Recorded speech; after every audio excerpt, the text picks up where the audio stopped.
Assalamualaikum warahmatullahi wabarakatuh. Hakim, kamu mikir. Bismillahirrahmanirrahim. Alhamdulillahi rabbil alamin. Nahmaduhu wa nasta'inuhu wa nastaghfiruh. Wa na'udzu billahi min syururi anfusina wa min sayyiati a'malina. May yahdihillahu fala mudilla lahu wa may yudlilhu fala hadiyalah. Asyhadu an la ilaha illallah wahdahu la syarikalah wa asyhadu anna Muhammadan abduhu wa rasuluhu la nabiyya wa la rasula ba'da. Allahumma sholli ala sayyidina wa maulana Muhammad wa ala alihi wa ashabihi wa mawala, amma ba'd. Hadratal mukarramin wal mukarramat, segenap para kiai, para ustadz-ustadzah yang insya Allah senantiasa dimuliakan, dirahmati oleh Allah Subhanahu wa ta'ala. Wabil khusus Al-Mukarram Sahibul Fadilah Al-Habib Profesor Dr. Kiai Haji Muhammad Baharun SHMH. Beliau ini Ketua Hukum, bagian Biro Hukum ya, di MUI, Komisi Hukum Majelis Pengurus Pusat Majelis Ulama Indonesia. Masih keluarga besar dari Pondok Pesantren Dalwa. Juga satu marga bahasa kita itu dengan Rektor Universitas Al-Aqaf Tarim, Yaman. Ya, beliau ini jadi Dzurriyyatur Rasul. Wajar tadi anak-anak sekalian terlihat semangat sekali ketika Mahalul Qiyam. Insya Allah beliau hadir bersama kakek beliau Rasulullah Sallallahu Alaihi Wasallam. Yang kami hormati Shahibul Fadilah Al-Mukarram Bapak Dr. Haji Hartono Limin. Beliau ini Ketua Yayasan Amanah Kita, salah satu yayasan yang juga dibina oleh Al-Mukarram Sayyidul Mursyid Maulana Al-Habib Muhammad Lutfi bin Ali bin Hashim bin Yahya.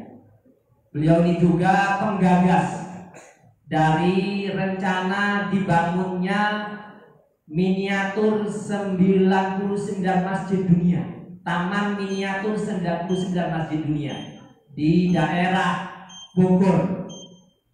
Jadi sudah dimulai tapi masih belum jadi. Nanti insya Allah kalau jadi, izin Pak Haji, kalau setiap event atau jadwal ziarah Wali Songo, insya Allah santri saya ajak ziarah ke sana kalau sudah santri. Setiap tahun itu ada 3 bis minimal ziarah Wali Songo untuk khusus kelas akhir.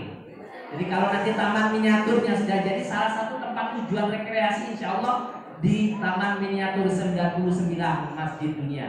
Amin. Al-Mukarram yang kami hormati, sahabat kami, Wakil Ketua Umum Yayasan Amanah Kita, Bapak Andi Lukman, orang Kudus tapi tinggal di Bogor. Jadi beliau ini juga termasuk orang dekatnya Mufattis Sabilul Hasanah, yaitu Maulana Habib Lutfi bin Yahya. Juga segenap pengurus yayasan, Dewan Asatidz, Pondok Pesantren Sabilul Hasanah, santri putra santri putri yang insya Allah senantiasa dimuliakan, dirahmati oleh Allah Subhanahu wa ta'ala. Alhamdulillah, puji dan syukur marilah senantiasa kita persembahkan kehadirat Allah Subhanahu wa ta'ala yang alhamdulillah pada hari ini memberikan nikmat kepada kita semua, khususnya kepada Pondok Pesantren Sabilul Hasanah, para ustaz, para santri putra, para santri putri sekalian. Hari ini kita mendapatkan anugerah, kita mendapatkan nikmat di bulan kelahiran Rasulullah Sallallahu Alaihi Wasallam ini. Kita kehadiran cucunya Rasulullah Sallallahu Alaihi Wasallam. Ya. Alhamdulillah beliau berkenan. Tadi saya waktu di jalan itu malu, takut mau minta, tahu-tahu beliau menawarkan alhamdulillah. Ini semua nikmat anugerah dari Allah Subhanahu wa ta'ala. Dan kita sebagai santri Sabil Hasanah harus tidak pernah berhenti bersyukur. Dan inilah diantara alasan kita mengapa, ya kan, setiap tahun paling tidak 11 hari 11 malam atau 12 malam di Sabilul Hasanah diadakan maulid, ya, berturut-turut. Itu alasannya ada sebagai rasa syukur atas dilahirkannya Rasulullah Sallallahu Alaihi Wasallam. Karena Rasulullah ada, alam semesta ini ada. Karena Rasulullah ada, Sabilul Hasanah ada. Karena Rasulullah ada, kita semua jadi santri. Rasulullah nggak ada santri, nggak ada pesantren. Alhamdulillah. Selanjutnya salawat bersertakan salam semoga senantiasa tersanjungkan kepada junjungan kita Nabi Agung Muhammad Sallallahu Alaihi Wasallam, alladzi turja syafa'atuhu likulli aulin minal ahwali muqtahin. Nabi yang selalu kita harapkan kelak fi yaumil qiyamah dapat mengakui kita sebagai umatnya, dapat memberikan syafaat kita kelak fi yaumil qiyamah. Amin ya rabbal alamin. Bapak Profesor, Bapak Dr. Hartono, hal yang pertama yang kami ucapkan adalah selamat datang, ahlan wa sahlan di hudurikum. Karena kami yakin dengan kehadiran Profesor Habib beserta rombongan ke pesantren ini membawa luar biasa berkah. Diawali dengan beliau berkenan ziarah ke makom Romo Kiai, pendiri Pondok Pesantren Sabil Hasanah, orang tua kita semua, guru kita semua. Alhamdulillah, beliau langsung memimpin doa di makom beliau. Semoga tambah berkah, Romo Kiai bahagia ya, bersama para kekasih-kekasihnya Allah Subhanahu wa Ta'ala. Yang kedua, kami mohon maaf yang sebesar-besarnya kepada Profesor Habib, karena mungkin dari cara kami menyambut, menempatkan, apalagi suasananya agak hangat ya, agak hangat karena memang ini masjidnya santri Kiai ya. Takut kalau terlalu banyak masang AC masuk angin. Ya, jadi jadi kalau sudah berkumpul seperti ini, terasa hangat karena biasanya masjid ini hanya digunakan untuk santri putra. Karena kalau putri jamaah sholat waktunya di masjid. Tapi berhubung hari ini kami santri putri pun kepingin ya, tapi insya Allah kehangatan ini akan menjadi kenangan yang tidak pernah berhenti sampai kapanpun. Amin. Ya. Kemudian yang ketiga kami ucapkan terima kasih yang sebesar-besarnya. Beliau berkenan hadir, dia bertemu, bertatap muka langsung dengan para santri. Semoga kehadiran beliau ya kan menjadi sambungan kita kepada junjungan kita baginda Rasulullah Sallallahu Alaihi Wasallam. Karena ada hadis musalsal birru'yah. Barang siapa yang melihat orang, yang pernah melihat orang, yang pernah melihat orang sampai nikmat ilmu yang bermanfaat, ilmu yang berkah, ilmu yang telah menghantarkan kita bisa berkumpul kepada baginda Rasulullah Sallallahu Alaihi Wasallam ala hadiniyah Nabi Muhammad Sallallahu Alaihi Wasallam. Al-Fatihah. A'udzubillahi minasyaitonir rajim. Bismillahirrahmanirrahim. Alhamdulillahirabbil alamin arrahmanir rahim maliki yaumiddin. Iyyaka na'budu wa iyyaka nasta'in. Ihdinas siratal mustaqim. Shiratal ladzina an'amta 'alaihim ghairil maghdubi 'alaihim waladdallin. Amin. Terakhir, kami secara pribadi mohon maaf pada Profesor dan rombongan. Salam dari Ibunda, Ibunya Hajah Siti Nurjana. Beliau tidak bisa ikut rumah menyambut karena kebetulan hari ini beliau ke Palembang dan insya Allah malam ini menginap di Palembang. Assalamualaikum warahmatullahi wabarakatuh. Itu saja dari saya untuk menjadi pembuka, dan selanjutnya kami mohon kesediaan Profesor Dr. Al-Habib Muhammad Baharun SHMH untuk bisa memberikan nasihat, tausiah, waktu dan tempat kami sepenuhnya serahkan, tidak ada batasan waktu. Kurang lebihnya mohon maaf dari kami. Warahmatullahi wabarakatuh.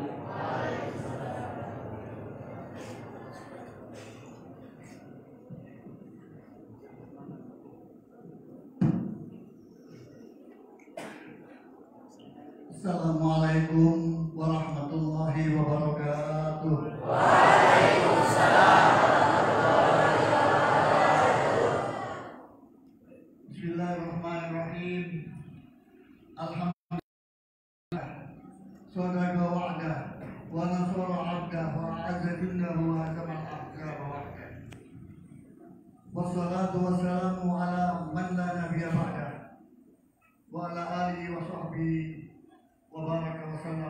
tasliman katsiran.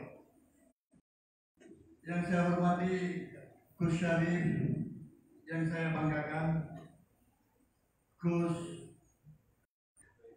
Ubaidillah, yang saya banggakan juga, serta para asatidz dan para staf pengajar yang ada di Pondok Pesantren Sabilul Hasanah, adik-adik santri-santri lainnya, dan sahabat-sahabat saya rombongan dari Jakarta, Bapak Haji Hartono Alimin, Bapak Andi Lukman, dan teman-teman lainnya yang dari Jakarta maupun dari Palembang hadir pada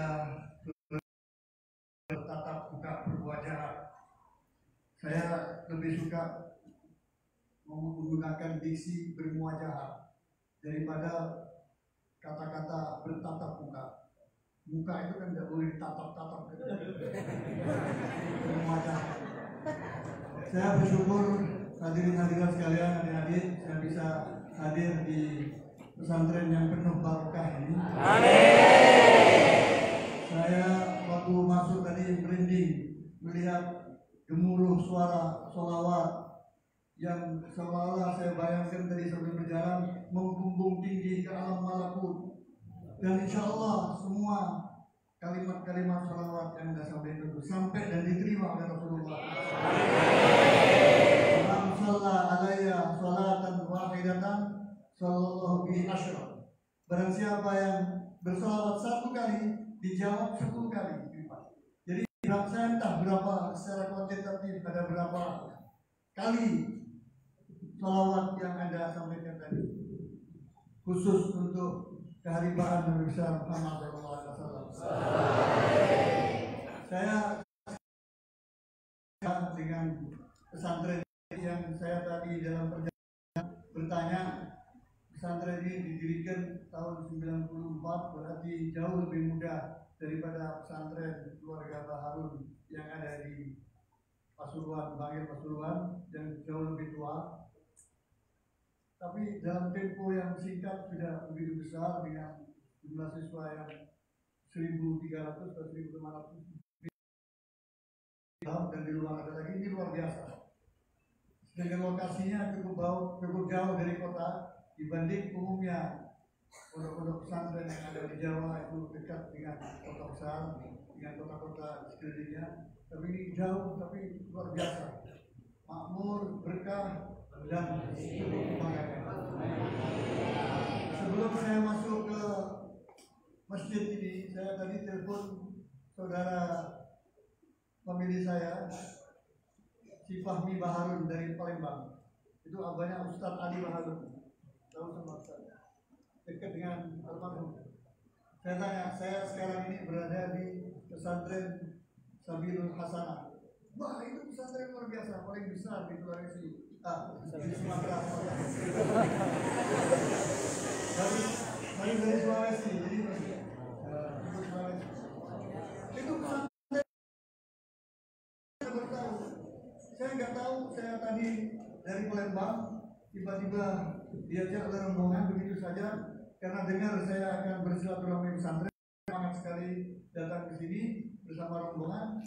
Lalu saya lihat, dan seperti saya bayangkan, pesantren luar biasa. Bukan saja besar secara kuantitatif jumlah gedung-gedungnya banyak, tapi buat saya memberikan aura tersendiri. Saya kira, saya yakin tadi ketika pertama turun saya untuk berziarah kepada almarhum Kiai Pendiri Muassis Mudaris, ini adalah aura tersendiri keberkahan untuk anak-anak didik kita yang ada di sini. Dan insya Allah tahun-tahun ke depan, insya Allah ada yang menjadi presiden dari pesantren. Sudah saatnya 5, 10, 15 presiden kita di Indonesia ini bisa baca kitab kuning. Kalau sekarang atau sebelumnya apalagi nggak apa-apa. Tapi yang akan datang insya Allah presiden negeri dengan jumlah umat Islam terbesar di dunia itu mesti orang yang mengerti kitab kuning. Minimal dan ada 5-10 menterinya dari pesantren ini. Saya yakin. Apalagi lihat wajah-wajah yang luar biasa yang anak-anak muda-muda, remaja-remaja ini. Yang kalau kita melihat wasiat Nabi besar Muhammad SAW itu, Iqtanim Khamsan Goblah Hamsin. Ambil 5 kesempatan sebelum 5 kesempatan datang. Yang pertama disebut adalah syababaka Goblah Haramika. Masa mudamu sebelum masa tuamu datang. Karena itu Anda semua ini, adik-adik sekarang ini beruntung terpilih sekolah dan mondok di Sabilul Hasanah, jalan setiap hari. Doa sabu jagat selalu ditutup dengan Rabbana atina fid dunya hasanah wa fil akhirah hasanah. Dua-duanya ada di sini. Barang siapa yang ingin ilmu, kata Rasulullah, ya, barang siapa ingin dunia harus dengan ilmu. Barang siapa ingin akhirat dengan ilmu. Dua-duanya ada di sini. Jadi doa kita yang kita mohonkan itu sudah dapat direalisasikan di pondok ini, insya Allah semua yang menjadi alumni dan lulusan dari pesantren Sabilul Hasanah, kehidupannya akan senang di dunia, hasanah di dunia, dan insya Allah hasanah di akhirat. Sesuai dengan namanya Sabilul Hasanah, jalan kebaikan. Saya kira nggak perlu dijelaskan kebaikan dunia dan akhirat. Sudah hasanah itu sudah mencakup kehidupan kita di dunia ini dan akhirat. Karena itu wasiat Nabi tadi, poin pertama adalah syababaka Goblah Haramika. Masa mudamu sebelum masa tua. Hati-hati anak muda ya, jangan menunda kebaikan, jangan menunda ibadah, jangan menunda untuk meningkatkan. Masih muda, nanti gampang kalau tobat tua. Keliru. Siapa bilang muda itu jarang mati? Banyak sekarang anak muda yang mati. Saya ketika tinggal di Bandung, itu tiap malam minggu itu korbannya geng motor itu bukan orang-orang tua, semua anak muda. Korban narkoba itu bukan orang-orang tua, kebanyakan anak muda. Jadi hati-hati, jangan merasa karena itu pegang teguh keimanan dan takwaan melalui pendidikan agama itu. Rugi orang tua yang tidak menyekolahkan anaknya di sekolah-sekolah agama seperti pesantren ini. Orang tua yang kaya anaknya sekolah di sekolah favorit. Semakin mahal sekolah tersebut, semakin bangga anak saya sekolah dengan SPP-nya 5 juta per bulan. Bangga, ada yang 10 juta, itu murah 5 juta. Tapi apa yang kita bahas? Kecewa belakangan. Selalu penyesalan itu di belakang, di depan. Selalu penyesalan tidak. Kalau orang menyesal di depan, tidak akan menyesal. Menyesal belakangan ternyata anaknya nggak jadi seperti yang diharapkan, malah dia sudah terperangkap dengan narkoba. Sama dengan berjabatan dengan kematian kalau orang menggunakan narkoba. Mana ada orang narkoba itu bisa balik normal kembali. Kalau toh dia kembali normal setelah bertahun-tahun mengisap narkoba, dia pasti error. Jadi hati-hati. Jadi saudara-saudara ini alhamdulillah sudah beruntung ya, dibimbing oleh Allah SWT, sekolah, mondok di sini. Apalagi pondokannya di pondokan Ahlus Sunnah wal Jamaah, An-Nahdiyah, Nahdlatul Ulama, yang nuansanya itu nuansa spiritualitas tasawuf.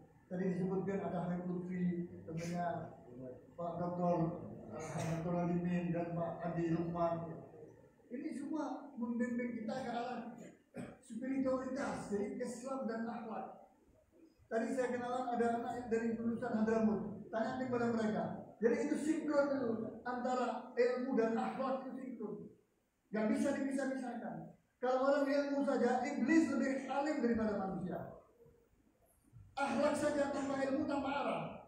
Tapi yang sinkron itu adalah ilmu akhlak, Yang menghiasi ilmu itu adalah akhlaknya. Jadi ini di pesantren inilah diajarkan adik-adik semuanya, putra-putri yang baik-baik ini semua, untuk belajar agama dan sekaligus akhlak. Ya saya katakan tadi bangga dengan adik-adik tadi dengan fasihnya, dengan kompaknya membaca sholawat kepada Rasulullah SAW. Jadi suasana kita ini pada suasana Maulid Nabi tadi dikatakan. Sekarang kita sering dengar Maulid Nabi dari tahun ke tahun selalu diserang melalui YouTube itu, Maulid bid'ah, ini bid'ah, tahlil bid'ah. Padahal masalah-masalah furu'iyah itu sudah selesai 50 tahun yang lalu antara NU dan Muhammadiyah, selesai. Saya di Majelis Ulama itu ada 77 ormas, semuanya sama. Yang gak suka tahlil, kalau ada NU yang meninggal tahlilan ikut, toleransi. Tasamuh itu saling. Jadi yang namanya toleransi itu bahasa Arabnya tasamuh, wazannya tafa'ul, berarti saling. Artinya seperti cinta, tidak bisa bertepuk sebelah tangan. Orang toleransi itu harus ada dua pihak lain. Tidak bisa, saya toleransi, kalau dia nggak mau, jangan dipaksakan. Jadi kondisi objektif antara umat beragama di Indonesia ini sudah baik, sudah toleran. Tapi jangan dibuat metode-metode baru yang nanti menimbulkan permasalahan di bawah, ke akar rumputnya. Misalnya saya termasuk orang yang nggak setuju, misalnya sholawatan di gereja untuk apa? Terus menjaga gereja nggak ada masalah, tapi sampai sholawatan lebay itu kata orang Jakarta. Dan toleransi di Indonesia ini sudah cukup baik, sudah jangan diutak-atik lagi, jangan ditambah-tambahin, jangan dilebaikan. Ya, ini disebut makanya tasamuh, itu saling. Kita sudah punya ayat lakum dinukum wajadi, itu garis demarkasinya tegas. Lakum dinukum, bagimu agama kamu, bagimu agama aku, sudah garis demarkasinya, akidah syariahnya itu. Tapi untuk muamalah terbuka, untuk hubungan sosial, untuk hubungan dagang, untuk hubungan jaga, terbuka dengan orang-orang non-muslim. Tapi yang tidak boleh itu mencampur adukkan antara akidah syariah menjadi satu, dengan seolah-olah kita mengakui bahwa ajaran, apalagi ada pengakuan ajaran agama itu sama. Ini berbahaya. Ini paham sekularisme, paham liberalisme udah masuk. Kalau mengatakan semua agama sama, toh mengajarkan kebaikan. Tidak. Buat iman akidah Islam mengatakan tidak sama. Kalau sama, untuk apa Nabi Muhammad SAW lahir? Untuk mengentas umat dari kejahiliaan akidah, dari kaum jahiliyah. Nah, itu saudara-saudara pencerahan. Saya kira Maulid Nabi ini penting supaya tidak. Nah, di internal Muslim sendiri itu antara umat beragama itu tidak ada tasamuh. Istilahnya kalau kita hubungan dengan agama lain itu menggunakan teks Al-Quran, lakum dinukum waliyadin. Tapi kalau antar umat beragama Islam sendiri, lana a'maluna walakum a'malukum. Bagi kamu amal kamu, bagi aku amal aku, selesai sudah. Biarkan NU Muhammadiyah dengan metode masing-masing, dengan caranya masing-masing, dengan tradisinya masing-masing. Atau kalau diperluas lagi, lana partaiuna walakum partainukum. Kalau partai politik kan ya, lana ormasuna walakum ormasukum. Bisa dikembangkan seperti itu. Ini tradisi saya, ini tradisi kamu, tentu berbeda-beda. Jadi adik-adikku sekalian, kembali kepada posisi adik-adik yang masih muda. Marilah kita tuh jangan gona'ah pada ilmu. Rakus makanan dilarang, tapi rakus untuk mendapatkan ilmu sebanyak-banyaknya. Semasa Anda di pondok pesantren ini harus. Jangan lewatkan waktu luang untuk merenung, melamun, ingat kampung. Itu buang jauh-jauh. Gunakan waktu yang sempit 4, 5 tahun, 6 tahun ini untuk terus mengkaji ilmu dakwah. Taat kepada guru, banyak bertanya yang tidak aneh-aneh, banyak bertanya konteksnya dari pelajaran. Ini jalan menuju kita, orang-orang alim dahulu itulah sampai menjadi besar itu juga kita jalan seperti ini, metodenya seperti ini. Jadi penuh kesabaran menghadapi guru. Guru kalau marah itu bukan berarti benci, tapi guru marah itu karena cinta kepada murid-muridnya, supaya murid-muridnya dicepat menjadi anak-anak yang baik dan berhasil di dalam pendidikan. Ini kuncinya pertama tadi, wasiat Nabi, syababaka qabla haramika, masa mudamu sebelum masa tua kamu. Yang kedua, ghinaka qabla faqrika. Ghinaka ini artinya masa kaya kamu sebelum masa kemiskinan datang. Ya mungkin adik-adik ini belum kerja, tapi mbok yang kasih tahu sama orang tuanya itu jangan pelit. Sedekah, infak, Itu jangan tunggu setahun baru zakat. Yaitu wajibnya begitu. Tapi kan ada yang lain yang sunnah-sunnah. Ada infak, ada zakat. Bantu pondok, bantu masjid, bantu musola, bantu panti-panti asuhan anak yatim, berbagi. Jadi setiap harta yang berada pada diri seseorang itu, yang didapatkan oleh seseorang itu, di situ ada hak Allah. Sampai-sampai disebutkan ada hak Allah. Artinya apa? Hak Allah itu bagikan, gak boleh ditahan. Ini ada cerita dalam kitabnya Imam Asy-Syatibi Al-Muwafaqah. Itu ada orang alim, itu orang alim bakhil. Jadi yang bakhil itu bukan hanya orang awam, ya. Orang alim pun ada yang bakhil dalam cerita ini. Jadi karena dia alim, langsung diingatkan dalam mimpi. Jadi orang alim ini alim luar biasa, tapi ternyata dia sedikit, kalau dia ingin mau ngasih orang itu bertarung di dalam dirinya antara iman dan eman. Bukan iman dan emon, apalagi iman dan imun, bukan. Jadi antara iman dan eman. Eman itu bahasa Jawa artinya apa ya? Kalau bahasa eman menahan diri atau tidak, ditunda-tunda. Mau kasih bantuan sama masjid, tunda. Mau ngasih sedekah, tunda. Mau ngasih infak, tunda. Akhirnya dia mimpi. Dalam mimpinya dia ngomong begini, hei orang alim, segera yang engkau simpan itu serahkan kepada yang berhak. Apabila tidak, maka nanti kamu celaka. Pertama akan saya habiskan gigi kamu. Kaget dia pertama. Ada apa ini? Tapi dia coba tidur lagi mimpi lagi. Wah, ini berarti benar. Kalau mimpi itu berulang berarti sudah benar. Langsung dia ketakutan. Karena dia alim, dia diingatkan, diselamatkan oleh Allah melalui mimpinya. Seandainya yang bukan alim, apa diingatkan? Ya belum tentu.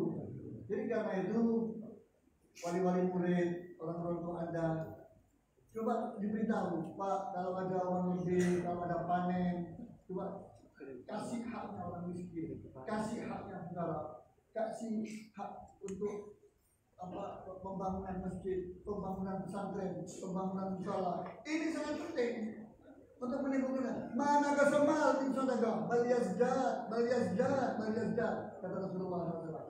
Tidak hilang uang yang disedekahkan itu, akan bertambah. Ini janji Rasulullah SAW.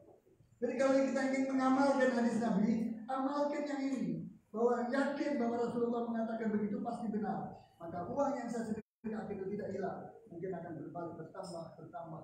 Artinya berlipat. Terutama sedekah subuh gitu ya.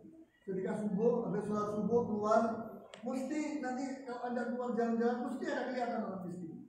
Orang yang belum sarapan, orang yang belum minum kopi, orang yang ngelayap di sini saja tapi belum makan, itu berikan.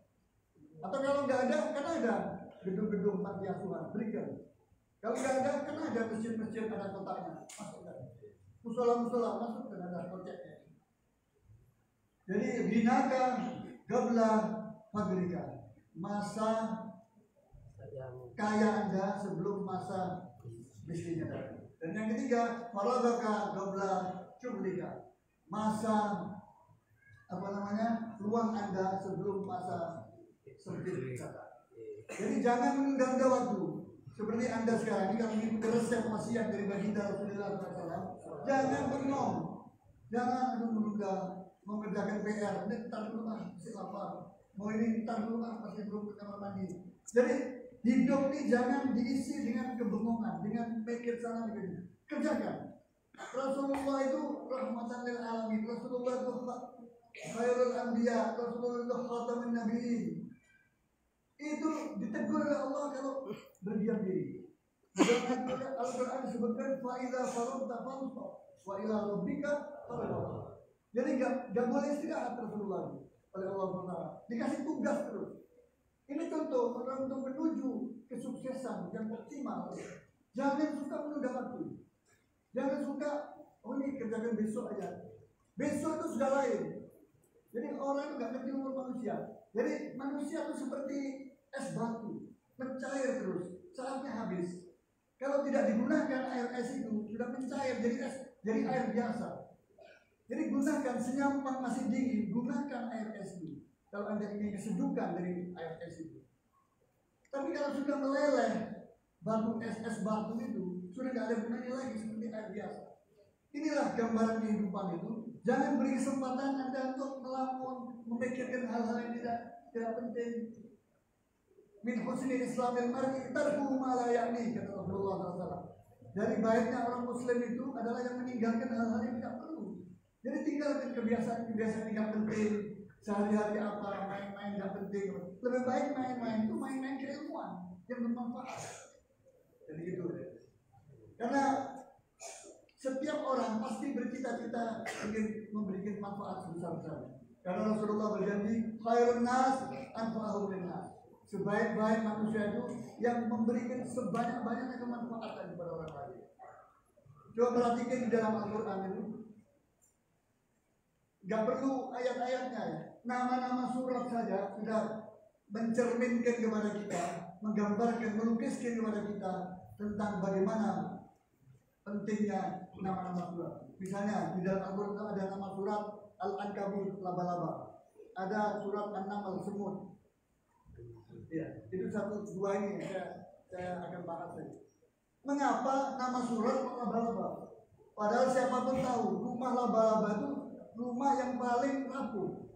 Tapi ini diambil berdasarkan petunjuk Nabi, dijadikan nama surat di dalam Al-Quran. Surat Al-Ankabut, laba-laba. Kita disuruh belajar tentang kehidupan binatang yang selama ini kita remeh-temehkan itu. Coba perhatikan, kalau di kota mungkin sudah tidak ada laba-laba. Tapi di daerah-daerah seperti sini, Anda tidak sulit menemukan laba-laba membuat jaring-jaring. Apa? Dari kesulitan ke kesulitan. Tapi akhirnya setelah bangunan jaring-jaring itu selesai, dia berada di tengah, duduk manis. Itu makanan, rezeki itu datang dengan sendirinya. Ada nyamuk, hasyarat lainnya, binatang-binatang kecil. Itu tinggal mengambil, ambil dengan tangannya yang panjang dan banyak. Ini maknanya apa? Buat kita manusia untuk mengambil ibrah. Dari namanya saja kita bisa mengambil ibrah binatang kecil yang kita remehkan selama ini, yaitu Al-Ankabut. Dari apa? Bahwa manusia hidup, apalagi di hari-hari ini, tidak mungkin bisa hidup sendiri. Pasti kita membutuhkan kawan, pasti kita membutuhkan jaringan. Semakin banyak jaringan, semakin luas jaringan, semakin dekat kepada kesuksesan. Semakin gak mungkin orang itu sendiri. Kalau orang itu sendiri hidup saja di hutan di sana. Tapi hidup ini secara sosial, kita membutuhkan orang lain. Kita memberikan bantuan lain. Mungkin yang kita tahu adalah A, orang lain bisa B. Bagaimana kita mensinergikan, menghubungkan, mengkolaborasikan antara A dan B, apalagi ditambah C dan D menjadi suatu kekuatan. Karena itu benar apa yang dikatakan oleh Nabi, gadullah ma'a jamaah. Kekuatan Allah itu bersama jamaah. Artinya kekuatan Allah, bukan tangan-tangan seperti dalam gambaran orang-orang salaf itu mengatakan Allah itu duduk di atasnya, digambarkan Allah itu seperti manusia. Allah itu duduk di singgasananya, kemudian turun ke langit, naik lagi turun ke manusia, naik turun. Karena mereka menolak takwil, maka secara tekstual teks-teks agama itu diartikan secara harfiah seperti itu. Gadullah, tangan. Maka kalau sudah ketemu tangan, apakah Tuhan punya tangan seperti kita? Tapi ini makna yang metaforis, yang majazi, yang artinya itu adalah tangan itu kekuatan. Kekuatan Allah itu bersama kolaborasi di antara kekuatan-kekuatan yang ada. Jadi ini kita belajar dari Al-Ankabut, semangat membangun jaring-jaring dari networking kalau bahasa sekarang. Jadi kalau misalnya jaring-jaring itu suatu ketika kena badai, hujan, hancur, apakah Al-Ankabut alias laba-laba itu putus asa? Tidak pernah kita melihat laba-laba itu putus asa. Tetap saat ini hancur, saat itu juga dia bangun rumahnya lagi. Dirusak oleh manusia, tangan-tangan manusia yang merusak hutan, ya tetap bangun di tempat yang lain, jaringan yang sama. Dirusak lagi, bangun lagi. Jadi semangatnya sampai mati. Dia terus membangun selama hayat dikandung badannya, selama dia hidup, dia terus membangun jaringan itu. Artinya apa buat manusia? Manusia jangan putus asa untuk terus membangun jaringan, karena jaringan itu adalah suatu kekuatan networking kalau bahasa sekarang itu ada kekuatan untuk kita melakukan sinergitas kerjasama dengan yang lain. Kemudian yang keempat, sehataka qabla sadamika. Masa sehat Anda sebelum masa sakit datang. Jadi kesehatan itu adalah karunia Allah yang terbesar. Tidak ada karunia yang terbesar yang diberikan oleh Allah seperti kesehatan. Saya dan kawan-kawan datang ke sini itu karena sehat. Seandainya kami semua ini sakit, apa mungkin sampai di sini? Karena apa? Karena kesehatan itu yang berharga. Saya pernah bertanya kepada abah saya ketika berdoa, saya mengatakan, doa apa yang terutama harus saya ucapkan, harus saya mohonkan kepada Allah sebelum yang lain? Saya menjawab singkat, idza sa'altumullaha fas'alul afiyah. Summa madza afiyah. Summa madza afiyah. Jadi sekarang saya kalau berdoa selalu Allahumma inna nas'aluka wal afiyah, wal afiyah, wal afiyah terus. Karena luar biasa, kesehatan itu adalah karunia Allah yang luar biasa. Sebab gak bisa bayangkan kalau saudara-saudara sakit mungkin gak belajar. Jangankan sakit-sakit yang berat, sakit gigi aja kira-kira ilmunya masuk gak? Sakit gigi aja, aduh, ini temennya ngomong, ntar dulu, aduh, sakit gigi aja. Belum nanti sakit perut, sakit kepala, enggak, kamu belajar apa? Kepala aja rasanya kayak pecah. Dikasih sakit kepala aja, kayak pecah. Jadi sakit gigi mau rontok. Jadi sakit perut mau brodol. Jadi manusia tuh lemah dan suka mengeluh. Ini dari tangan Tuhan. Manusia itu lemah, tidak mengeluh. Karena itu supaya jadi kuat, tidak ingin yang di atas. Bahwa semua itu Allah berlisya. Allah berlisya. Jadi kita itu harus tahu bahwa semua itu datangnya dari Allah. Sumbernya itu Allah. Kalau kita berzikir Allah, ya, apakah betul bahwa Allah itu kita jadikan sentral dan pusat segala-galanya? Kalau kita mengatakan bahwa kita cinta Allah, apa benar? Iya, kita cinta kepada Allah. Ada yang istrinya meninggal, suaminya meraung-raung karena cinta katanya, kok saya ditinggalkan. Berarti bohong dia cinta kepada Allah. Kalau dia tidak cinta kepada Allah, walaupun istrinya itu secara duniawi dicintai, begitu dia meninggalkan dunia ini, dia mengucap inna lillahi wa inna ilaihi raji'un. Semua milik Allah dan akan kembali kepada Allah. Dan itu bukan milik saya, milik Allah. HP hilang, jangan menangis. Inna lillahi wa inna ilaihi raji'un. Bukan milik saya, milik Allah. Allah sudah mengoper kepemilikannya dari saya ke tangan orang lain. Walaupun orang lain itu caranya mengambil dengan cara yang haram, tapi Allah yang menggerakkan. Jadi kalau kita enak, kalau kita zikirnya itu Allah dan kita menjadikan segala sumber Allah dari segala kehidupan kita kembalikan kepada Allah. Innalillahnya itu innalillahi wa inna ilaihi. Jadi ayat ini bukan ayat kematian saja. Kita kehilangan mobil juga innalillah. Kehilangan ya asal jangan kehilangan sadar innalillah. Jadi sehataka dobla sagamika. Jadi sehat kamu sebelum masa nanti. Karena sekarang ini kita hidup banyak makanan itu yang tidak baik untuk kesehatan kita. Sekarang anak-anak ini kan masalah makan aja. Ada seprut merah banget ya, seger itu diminum. Belum tentu itu warnanya itu warna makanan, warna minuman. Boleh jadi itu warnanya cat. Kalau warnanya cat itu dimasukkan, dicemplungkan di dalam satu ember, mau dijadikan seprut, ya jadinya walaupun setetes berember-ember, karena itu memang warna cat. Tapi apa akibatnya buat perut kita? Bisa menyebabkan tumor, kanker, orang sakit perut semua dari itu. Karena kita nggak pilih-pilih, asal manis. Apa ini gula? Belum tentu gula. Ini pemanis. Pemanis itu satu ember minuman dikasih satu tetes saja sudah manisnya nggak akan keluar. Itu bukan manis gula. Itu berbahaya bagi manis. Karena itu agama kita menuntun bahwa makanan itu tidak cukup halal, tapi juga halal thayyibah, halal dan thayyib. Itu yang diatur. Jadi hati-hati makanan. Dari makanan ya dalam bahasa Inggris itu ada disebutkan money loss nothing loss. Uang hilang tak ada yang hilang. di bahasa ya. Money loss tadi, uang hilang dan ada yang hilang. Health loss, something loss. Kesehatan hilang, separuh ini ada hilang. Terus yang ketiga, spirit loss, everything loss. Jiwa Anda hilang, segala-galanya milik Anda hilang. Jadi perhatikan, pertama adalah uang hilang, tak ada yang hilang karena uang bisa dicari. Kalau kedua, health loss, something loss. Kalau kesehatan hilang, separuh ini ada hilang. Orang kena kencing manis, yang manis-manis nggak boleh. Orang kena stroke, sate, gulai, kebuli nggak boleh semua. Banyak makanan enak yang dilarang. Ini nggak boleh, hanya stres. Sakitnya nggak sembuh malah tambah sakit. Kenapa sih ini nggak boleh? Nggak boleh, ini itu tambah. Nah, kalau jiwa yang hilang, orang sudah nggak stabil lagi hilang, semua milik Anda nggak habis. Jadi kesehatan yang harus dijaga. Itu amanat dari Allah Subhanahu wa Ta'ala. Jadi jangan kesehatan kita itu dirusak oleh kita sendiri. Karena kita waktu dilahirkan oleh ibu kita itu kan dengan baik-baik saja, dengan sehat, lucu-lucu semua ada. Kecuali Allah menjadikan takdir yang lain ya. Tapi pada umumnya kelahiran itu semua kelahiran yang baik-baik dititipkan oleh Allah kepada ibunya. Tapi kalau kita sudah gede, ibunya menjaga kesehatannya mati-matian siang malam. Kalau kita gede kita lalai. Dalam yang mana?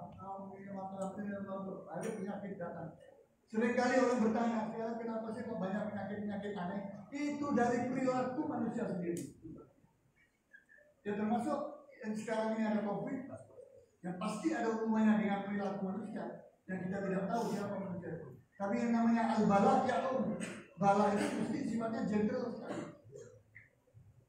Hati-hati sehataka dobla ekonomika. Yang kelima adalah hayataka dobla mautik.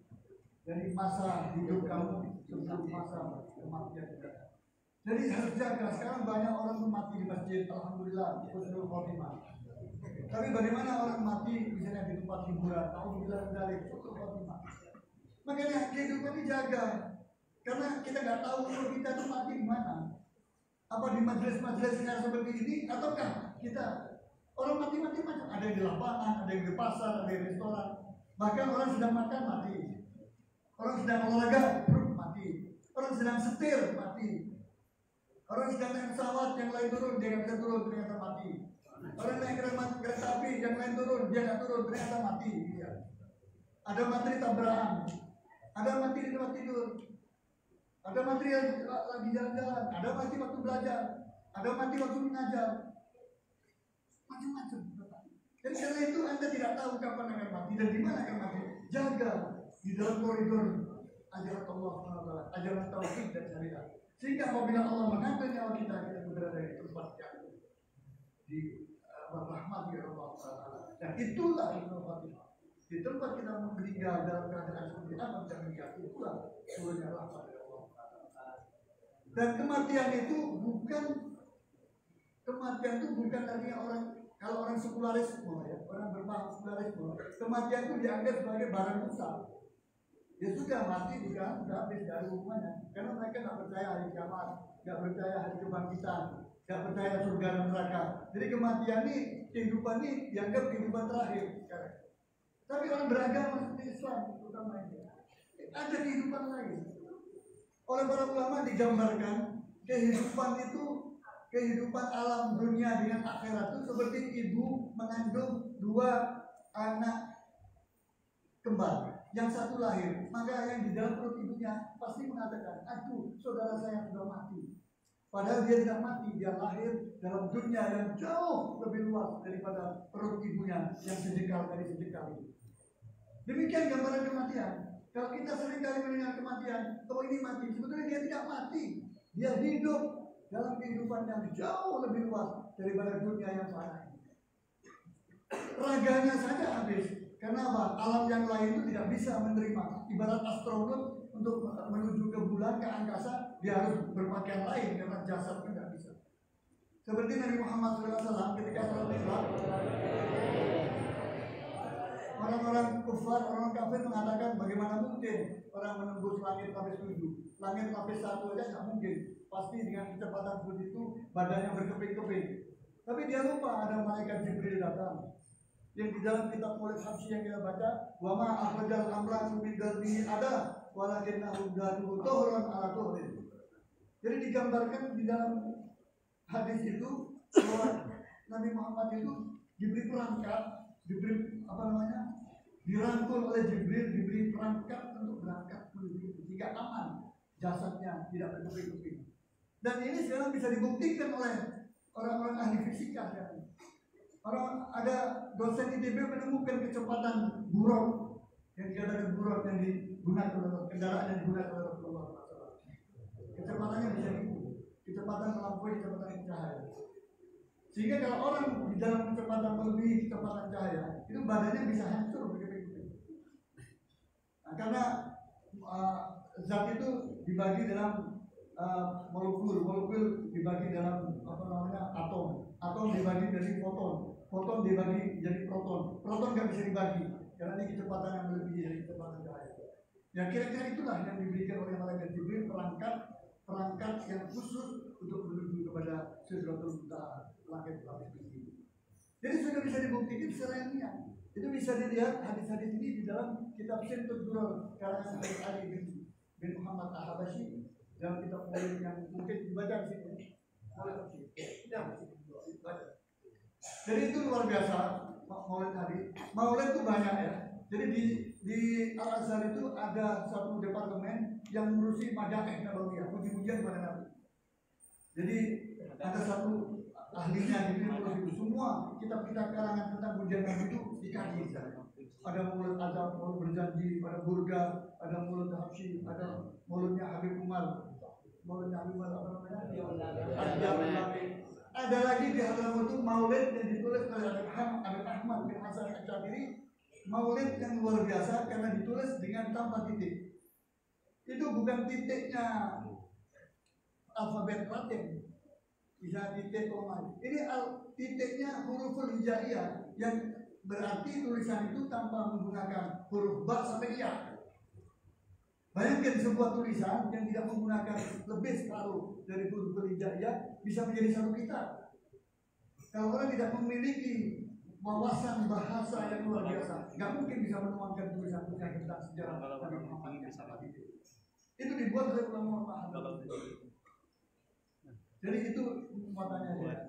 Sekarang ini yang kita dengar dari Maulid Islam di YouTube itu Maulid bid'ah.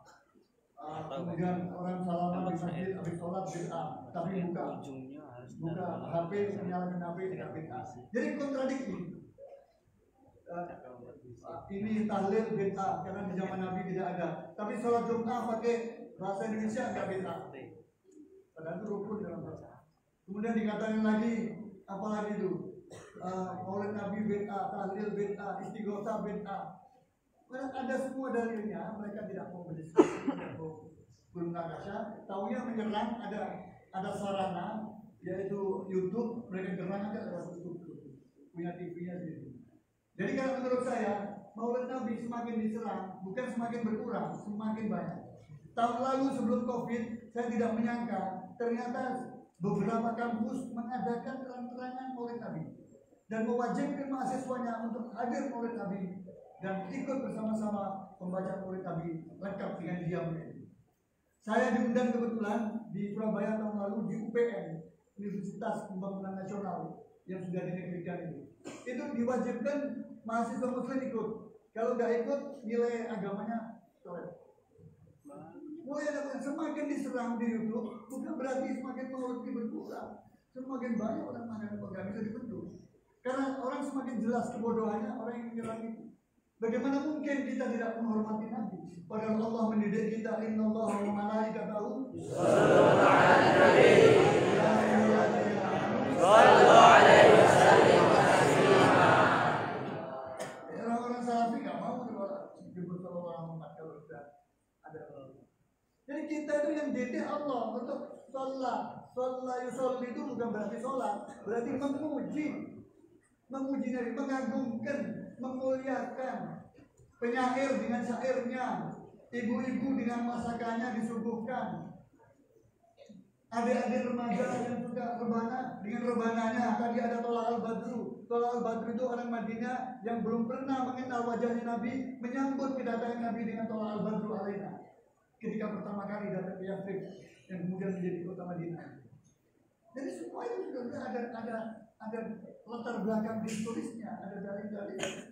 Nah, dari dalil itu tidak selamanya secara tekstual bisa kita petik dari Al-Quran saja, tapi ada di Sunnah, ada di salaf, tabi'in, sahabat, tabi'in. Dan ada ijtihadnya para ulama di belakang. Bagaimana bisa ini? Dan ada itu berbeda-beda. Maulud Indonesia tentu berbeda dengan maulud di Maroko. Maulud di Maroko saya pernah hadir di sana, hampir sama bacanya seperti ini. Ada mahlul biang segala. Tentunya syair-syairnya berbeda, qasidah-qasidahnya berbeda. Tapi hampir tradisi itu sama, di mana-mana ada. Kembali kepada pesan kelima tadi, yaitu hayataka qabla mautika, masa hidup kamu sebelum masa mati kamu. Karena itu kalau saya bisa boleh mengutip kata-kata Imam Ghazali mengatakan, ketika engkau lahir, orang-orang di sekeliling kamu menangis, tertawa menyambut kamu, sedangkan kamu menangis meraung-raung. Oleh karena itu, ketika engkau meninggalkan dunia ini, buatlah engkau yang tersenyum untuk menemui Tuhan kamu, sedangkan orang-orang yang bertiga menangis meraung-raung. Ya, artinya apa? Jadilah orang-orang yang bisa memberi manfaat kepada orang yang lain. Sehingga inilah yang di dalam Al-Quran disebutkan, jangan engkau mengira orang-orang yang mati di jalan Allah itu yang mati. Wala tahsabanna alladziina qutilu fi sabilillahi amwaat, bal ahya'un 'inda rabbihim yurzaqun. Jangan kamu kira orang yang mati di jalan Allah itu yang mati. Dengan tegas Al-Quran mengatakan ahya'un, hidup. Jadi saya tadi ziarah ke Kiai Mudarris, saya gak yakin bahwa Kiai Mudarris itu mati. Mungkin kita bayangkan kita mati, tapi hidup. Karena saya yakin kita berdoa itu kita nyambung silaturahim. Jangan mengira silaturahim itu hanya antara hidup dengan hidup, antara yang hidup dengan hidup. Itu tidak terputus. Hadis yang mengatakan orang yang mati itu terputus amalnya itu maksudnya profesinya. Guru kalau sudah mati nggak bisa jadi guru, hakim kalau sudah mati nggak bisa jadi hakim. Tapi hubungan silaturahmi antara yang hidup dan mati nggak bisa dinafikan, tetap ada kontak. Melalui apa? Doa anak dengan orang tuanya, murid dengan gurunya, itu nyambung terus. Ziarah itu adalah silaturahmi. Doa yang kita kirim itu adalah doa seperti waktu hidup kita mintakan, kita berikan. Jadi itulah ajaran-ajaran Ahlus Sunnah wal Jamaah yang harus kita pegang ini sebagai mayoritas mazhab yang ada di dunia, bukan hanya di Indonesia. Mobil khusus di Indonesia adalah mazhab Syafi'i. Kemudian terakhir saya ingin memperkenalkan, sengaja saya taruh di bagian akhir, saya ingin menjelaskan apa yang sudah diusahakan atau digagas tadi disebutkan oleh Gus Syarif yang digagas oleh Bapak Hatololi Benidi, yaitu pembangunan 99 masjid sedunia. Jadi beliau ini asalnya seorang pengusaha, kemudian juga sekarang mulai mengaktif sebagai pengusaha, lebih banyak berusaha di bidang sosial dan pendidikan serta dakwah. Beliau mempunyai gagasan untuk membangun 99 masjid miniatur sedunia. Diambil 99 karena mengambil Asmaul Husna. Beliau mewakafkan 219 hektar di Kabupaten Bogor. Izinnya semua sudah lengkap, ada gambar anunya, petanya, ada gambar marketnya semuanya. Tinggal insya Allah mohon restu adik-adik ini semua di pesantren, mudah-mudahan bisa cepat terbangun semuanya. Tanah-tanah itu sudah didonasi di peta-peta itu, diberikan kepada negara-negara yang berminat untuk membangun. Jadi misalnya pemerintah Turki membangun di sana masjid model Turki, kemudian di sana ada souvenir Turki, ada atraksi Turki, ada juga kuliner Turki. Jadi insya Allah adik-adik kalau ziarah ke sana nggak perlu keliling dunia, nggak perlu keliling dunia Islam, cukup ke taman miniatur masjid 99 ini sudah sama dengan ke Turki, ke Yordania, ke Palestina, ke Saudi Arabia, ke Mesir, ke Brunei, ke Malaysia, ke Turki. Bahkan nanti ada masjid Cina, kan masjidnya modelnya nanti nggak sama, beda-beda unik. Nah, bukan harus ini masjidnya di negara Muslim, tapi negara non Muslim juga punya masjid karena di sana ada minoritas Muslim. Nah, nanti dibangun masjid yang unik, masjid Cina itu bagaimana, masjid Jepang bagaimana, masjid Korea bagaimana, ada. Di situ nanti akan dibangun universitas internasional. Ada pondoknya juga, boarding school. Nanti di sana muridnya bisa dari segala bangsa dengan berbagai macam bahasa, bertukar pikiran.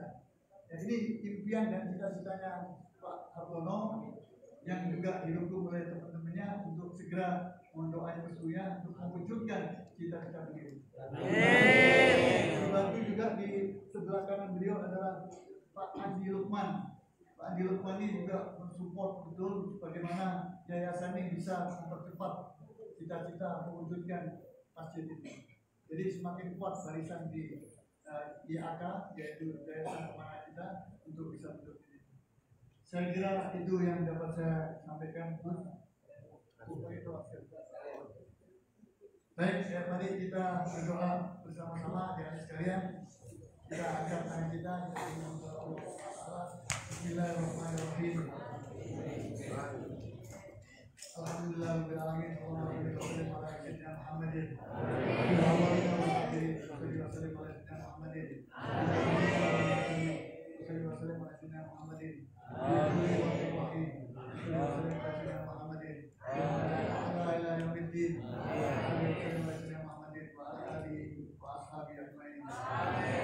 Allahumma anqulna bila syaqawati ila sa'adah, minal isa'i ila ihsan, minal khawfi ila al-aman, minal khawfi ila al-aman, minal khawfi ila al-aman, wa minas saqami ila sihha, minas saqami ila sihha. Allahumma ja'al jam'ana hadha jam'an marhuma, wa tafarruqana min ba'dihi tafarruqan mahmuma, wa la taj'al minna wa la minna syaqiyyan wa la mahruma. Allahumma la tada' fi maqamina hadha dhanban illa ghafarta, wa la hamman illa farajta, wa la dhallan illa hadaita, wa la maridan illa shafaita, wa la 'aiban illa satarta, wa la hajatan min hawaijid dunya wal akhirah. ربنا اغفر لنا ولإخواننا الذين سبقونا بالإيمان ولا تجعل في قلوبنا غلا للذين آمنوا ربنا إنك رؤوف رحيم. ربنا هب لنا من أزواجنا وذرياتنا قرة أعين واجعلنا للمتقين إماما. ربنا آتنا في الدنيا حسنة وفي الآخرة حسنة وقنا عذاب النار. صلى الله على سيدنا محمد نبي الأمي وعلى آله وصحبه وسلم. والحمد لله رب العالمين بسر أسرار الفاتحة.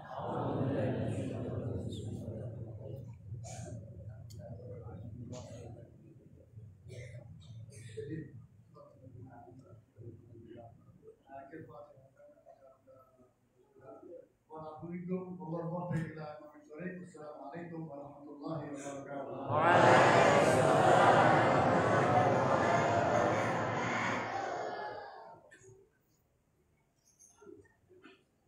Terima kasih kami sampaikan kepada Al-Mukarram Shalibul Fadilah Profesor Dr. Habib Muhammad Baharun yang sudah memberikan mau'izah hasanah, tausiah, nasihat kepada kita semua. Insyaallah ini menjadi ilmu yang bermanfaat bagi kita semua, motivasi bagi kita semua. Amin ya rabbal alamin. Dan untuk selanjutnya beliau beserta rombongan izin untuk pamitan. Jadi semua santri tidak usah salaman, ya. Dari jauh saja, ya. Jadi beliau insyaallah langsung akan kembali menuju hotel. Dan nanti yang setelah rombongan tamu keluar, Ustaz keluar, baru nanti santri putri menyusul untuk keluar, baru santri putra. Saja dari saya, kurang lebih mohon maaf. Assalamualaikum warahmatullahi wabarakatuh.